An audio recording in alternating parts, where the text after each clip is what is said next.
हर थाने का किस्सा है अभी बिहार के अंदर, हर थाने का।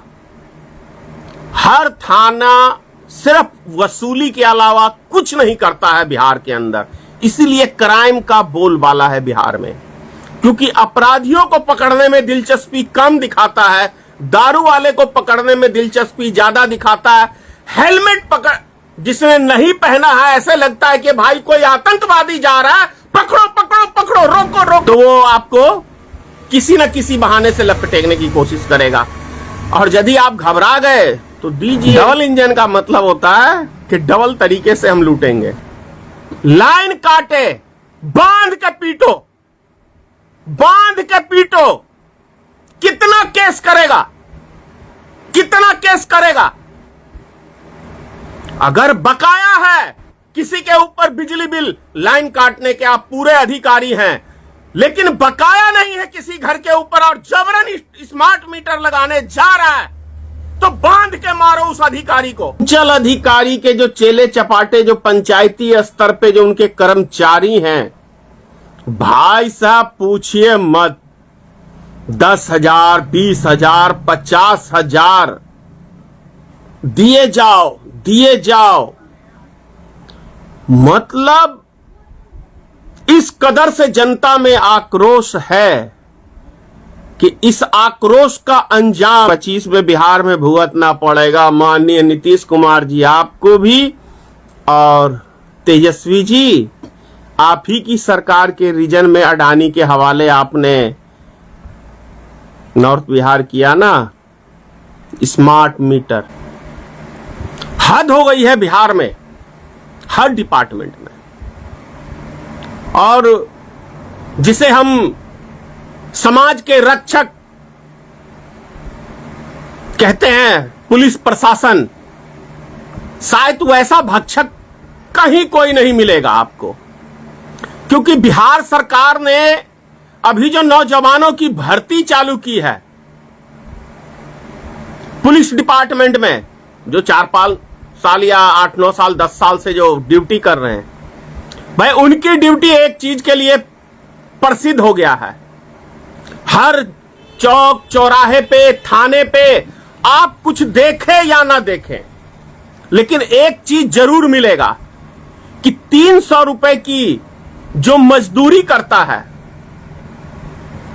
अगर वो बिना हेलमेट के बेचारा कहीं चला गया, तो जैसे भिखारी नहीं होते हैं, कटोरा लेके खड़े रहते हैं चौक चौराहे पे, माय बाप दे दो, माय बाप दे दो, तो कटोरा लेके हर चौक चौराहे पे जो बिहार की जनता के रक्षक हैं, वो भीख मांगने का काम बिहार सरकार ने दे दिया है। और उस भीख मांगने में, कटोरे में जो अनुदान वसूला जाता है, उसके सब पद अधिकारियों के पास जाते हैं और बिहार सरकार के पास जाता है, उनके नेताओं के पास जाता है।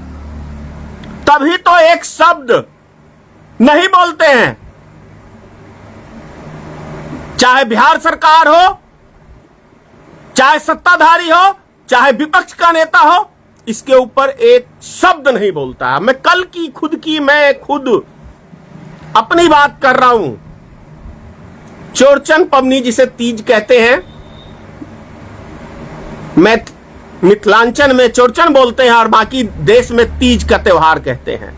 मैं अपने बच्चों के पास पटना गया हुआ था, उधर से रिटर्न हो रहा था, राजेंद्र नगर पुल के पास ट्रैफिक पुलिस वाला रोको रोको रोको रोको।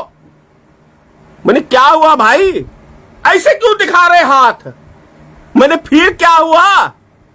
गाड़ी को पहले साइड में करो, गाड़ी को साइड में करो। मैंने कहा हुआ क्या जो साइड में करूं?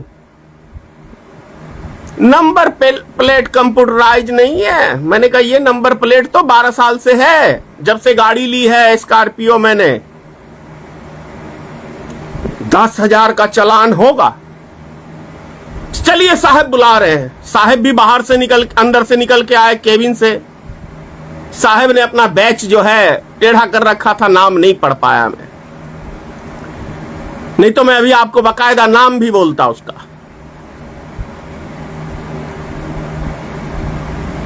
आपने वो आगे वो बम्पर लगा रखा है। मैंने कहा तो जब से गाड़ी लिया तब से है। नहीं, ये गैर कानूनी है। मैंने कहा चलो भाई सुधरवा लेंगे, क्या दिक्कत है। देखिए बहुत मोटा चालान हो जाएगा। अभी परसों ही चिराग पासवान जी का हुआ है, आप भी नेताजी हैं। मैंने कहा सो तो हूं। तो मैंने कहा क्या दिक्कत है, तो कुछ ले दे के यही कहानी खत्म कर लीजिए। भाई साहब मैंने सोचा जब मैं इतना जनता के लिए, देश के लिए आवाज उठाता हूं, और ये जरूर मुझे सोशल मीडिया पे भी देखता ही होगा। पिछली बार भी, इससे 15 दिन पहले भी मैं पटना गया था, तो नाश्ता या कुछ करने के लिए उतरा था, मुझे ध्यान नहीं आ रहा, तो बेल्ट लगाना भूल गया, और मैं जैसे ही लगा रहा था वैसे ही ट्रैफिक वाला वहां देखा। लेकिन एक नौजवान था, पहचान गया, बोला नहीं इनको जाने दो। और दूसरा ये, अरे भाई मैंने कहा यार आप चालान ही करना चाहते हो ना, तो चालान आप करो, मैं आपको 5 पैसा नहीं देने वाला। कागज उसने देखे सारे 2 टंच। सोचने की बात है कितना लूट मचा हुआ है, कितना भ्रष्टाचार है बिहार के अंदर, शायद कल्पना नहीं कर सकते हैं। जहां पे कोई इंडस्ट्री नहीं है, कोई कुछ नहीं है, भाई साहब वहां लूटते किसको हैं? गरीब मजदूर। मैंने कहा भाई मैं तो नहीं दूंगा, आप चालान कर दो, मैं भर दूंगा, कोई दिक्कत नहीं है। तब मैं चल दिया वहां से। अब उसने किया नहीं किया मैं नहीं जानता, लेकिन सोचिए सारे कागज 2 टंच हैं। कोई बहाना चाहिए प्रशासन को, तो कोई बहाना चाहिए भाई। जब लूटने का मन में हो, मतलब भीख मांगने का मन में हो, लूटने का नहीं, भीख मांगने का मन में हो, तो वो आपको किसी न किसी बहाने से लपटेने की कोशिश करेगा। और यदि आप घबरा गए तो दीजिए। सोचिए अगर कोई व्यक्ति, हर थाने का किस्सा है अभी बिहार के अंदर, हर थाने का, हर थाना सिर्फ वसूली के अलावा कुछ नहीं करता है बिहार के अंदर। इसीलिए क्राइम का बोलबाला है बिहार में, क्योंकि अपराधियों को पकड़ने में दिलचस्पी कम दिखाता है, दारू वाले को पकड़ने में दिलचस्पी ज्यादा दिखाता है। हेलमेट पकड़ जिसने नहीं पहना है, ऐसे लगता है कि भाई कोई आतंकवादी जा रहा है, पकड़ो पकड़ो पकड़ो, रोको रोको रोको, ये सिस्टम है। तो आप समझिए कितना गदर मचा हुआ है। डबल इंजन की सरकार है भाई, डबल इंजन, जिसके डबल इंजन का मतलब आप लोग समझते हैं? डबल इंजन का मतलब होता है कि डबल तरीके से हम लूटेंगे। तालमेल हमारा बाखूबी बैठेगा, क्योंकि ऊपर भी हम नीचे भी हम। कौन माइका लाल है जो बोल सकता है एक शब्द? उठाएंगे और अंदर डाल देंगे। मैं अच्छी तरह जान रहा हूं मैं क्या बोल रहा हूं। ये चीजें तो है ही। मैं पटना में था, मुझे पता चला परसौनी गांव में बिजली डिपार्टमेंट जेई साहब ने लाइन काट दिया है। अरे भाई लाइन काट दिया, उसके बाप का है क्या बिजली बिल बकाया था? मैं तो कहता हूं, खुल के कह रहा हूं, खुल के कह रहा हूं, लाइन काटे, बांध के पीटो, बांध के पीटो। कितना केस करेगा, कितना केस करेगा?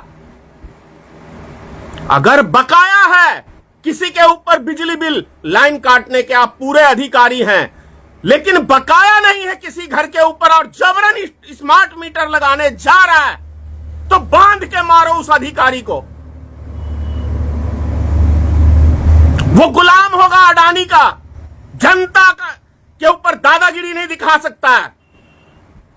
नीतीश कुमार जी चेतावनी दे रहा हूं, भाजपा के नेताओं चेतावनी दे रहा हूं, सुधर जाओ, नहीं तो जनता के आक्रोश के आगे कोई नहीं टिका है। जनता ने अच्छे अच्छे तक तो ताज पलट दिए हैं, तो तुम्हारी औकात क्या है? सिर्फ 5 साल के लिए ही तो हिटलरगिरी के लिए लाइसेंस मिलता है ना, उसके बाद तो फिर तलवे चाटते हो जनता के आगे ही जाके ना। अगले साल ही चाटने वाले हो नीतीश कुमार और भाजपाइयों, अगले साल ही चाटोगे सबके दरवाजे दरवाजे। जूते लेके महिलाएं और झाड़ू लेके तुम्हारा स्वागत करेंगी, मैं तुमको वचन देता हूं। नहीं तो अपने आकाओं से बोलो कि स्मार्ट मीटर के नाम पे दादागिरी ना दिखाएं। एक एक पुरुष, एक एक बच्चे, एक एक बुजुर्ग, कोई ऐसा वर्ग नहीं है जिसके अंदर आक्रोश नहीं है। किसके संबंध में? तो स्मार्ट मीटर में जो दवा के लूट मची हुई है और जो बिजली डिपार्टमेंट जबरन मीटर लगाने का काम कर रहा है, इसको लेके। दूसरा आक्रोश है जो बिहार सरकार सर्वे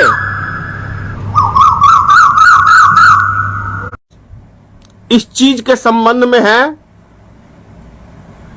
कि बिहार में जो सर्वे हो रहा है, उस सर्वे में जो लूट मची हुई है आप कल्पना नहीं कर सकते हैं। एक एक व्यक्ति परेशान है। अंचल अधिकारी के जो चेले चपाटे, जो पंचायती स्तर पे जो उनके कर्मचारी हैं, भाई साहब पूछिए मत।